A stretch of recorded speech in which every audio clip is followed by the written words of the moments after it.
And I didn't catch your name, I'm sorry. I'm Dylan Brown. Dylan, hi. Okay. How Hi. you doing? So I just want to ask you, who are you, and what's your title?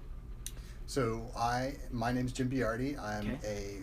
a associate professor of biology, and I'm also serving as the director of the environmental studies program on campus. Okay. Thank you. Um, at your time in Fairfield, have you seen any issues that get minimal insight in the topic of environmental issues to that array? So there are many different issues that we've looked at on campus. In addition to my academic roles as a professor and directing the environmental studies program, Okay. I also serve on committees of the university that include faculty, staff, and students that look at sustainability issues on campus. Okay. And so we've looked at a wide variety of topics, everything from how the university gets its energy and heats and cools buildings and generates electricity, to landscape maintenance issues, to issues of recycling and waste management, so and a variety of other things as well. Okay. So yes, lots and lots of stuff. Okay. And if there are particular ones, I can talk about those, but the university does, as an institution, recognize that there are a lot of things we do that impact the environment. Yeah. For example, Stag Save, and then the water bottle stations. Correct. So this year for the incoming freshmen, the environmental studies program sponsored, along with a couple other university groups, distribution of aluminum refillable water bottles to all students on campus. Right? There's a variety of reasons for that, but the most important one is that we wanted to sort of foster this idea of being able to reuse containers as opposed to using disposable containers or plastic bottles, which often end up in the regular waste as opposed to the recycle bins, right? So that's one small step that we've taken to try and encourage students to be more sustainable. That would also bring up another question of mine in whatever happened to the banning of water bottles, because I remember that they were going to ban water bottles on campus, and it's kind of lost its luster almost. So I think some of the student groups have looked at proposing a ban on plastic bottles, right? And this is one of those areas where sustainability gets a little bit complex, because obviously that would be the most environmentally sensitive thing for the university to do.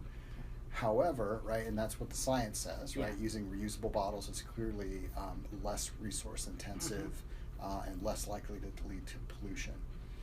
However, we have contracts, for example, with a variety of groups that provide services to the university. So Sodexo does dining services, eFola does our bookstore, right?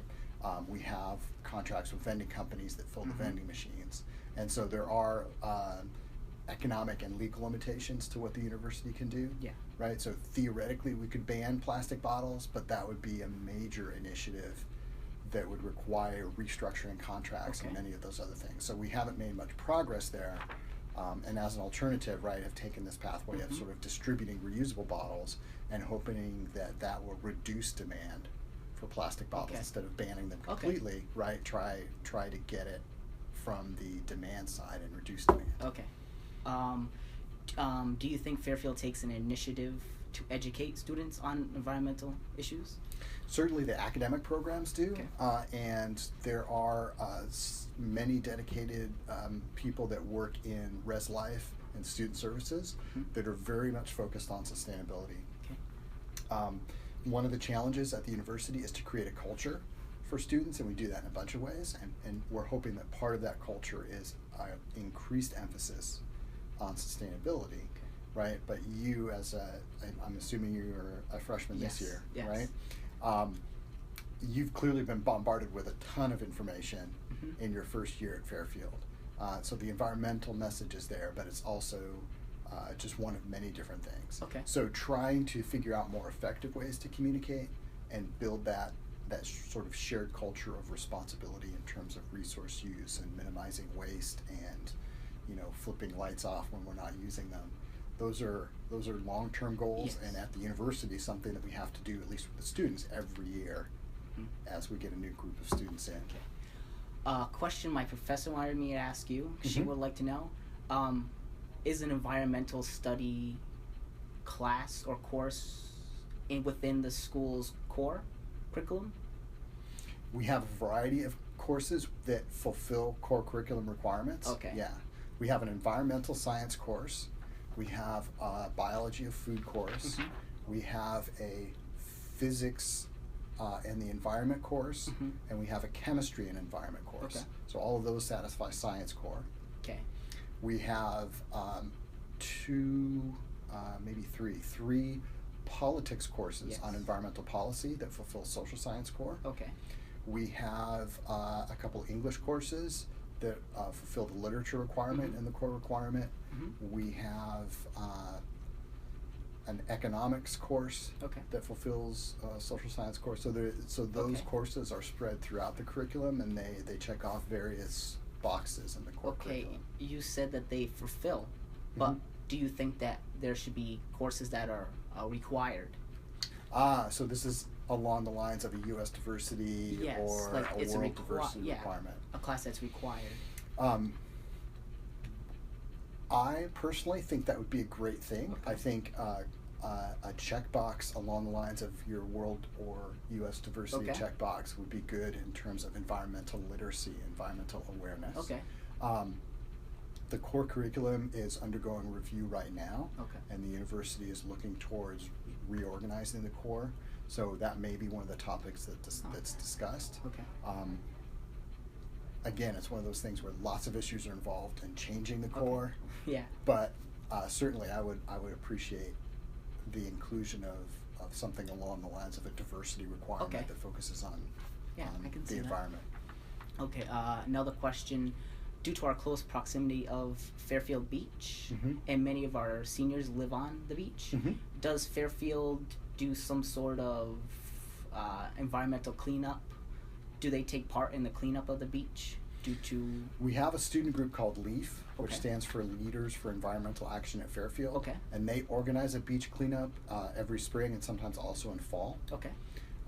There are also a variety of events that are organized around Earth Day and World Water Day and some other sort of Mhm. international days of celebration of environmental issues, Mhm. where student groups and some courses participate in doing what they can, Okay. whether it's trash collection, like you're talking about with Yeah. the beach, or Mhm. other initiatives they can participate in to improve the environment. Okay. The university itself, in terms of the administration, does try quite hard to make sure that things like Clam Jam and other broad university Okay. events, right, have minimum impact On the environment. on the beach, and that whatever happens there gets cleaned up Okay. and reorganized, and yeah. Okay, so like the state park thing, you take in, you take out. Pack it in, pack Yep, it out. Pack it yeah, in, pack it yeah, out. yeah. Okay. And then just one more question about the Connecticut laws. So Mhm. does Connecticut have any laws that influence or encourage environmental issues on college campuses? Like other legislation or? That is a good question. I don't believe they have anything that is specific to universities. Okay. What they do have are a variety of environmental legislative initiatives. For example, we have chemistry and biology labs. We have a performing arts studio where paints are used, right? Those things generate some hazardous compounds. Mhm. And just like every other place of business or commercial activity, if we generate hazardous waste, we have to dispose of it according to state and Yeah. federal regulations. There are certain things we can and cannot do near the watersheds on campus, Mhm. because those are supervised by state, federal, and local authorities, so Yeah. that we have to preserve watersheds. Okay. So there are regulations that the Yeah. university is bound by, Yes. but I don't think that there are specific regulations for College campus, universities, okay. right? But that's something I actually don't know a lot about, so that's a good question. Yeah. I'll have to look into that Okay. as well. That's it. That All was right. okay. So you would love to see a core curriculum that I don't know, asks for a environmental studies. course, at well, least? so the way the U.S. and the world diversity courses Yes. operate, right? It's not a course on U.S. diversity Yeah. or world diversity, right? But it's it's a a course that focus. communicates the idea that there is diversity Okay. around ethic and social and political issues at the U.S. and global level. I think having something similar to that, or a set of courses that communicate the idea that the environment is diverse as you move around the world, that we have local, regional, and global environmental issues, right? I think incorporating that, which could be done in a variety of different courses, would be something interesting to add to the core curriculum. Yeah. Right. Right. Thank you so much for your time. Sure thing. Nice to meet you. Nice to meet you too. Sorry for the inconvenience of the whole. It's office hours. It's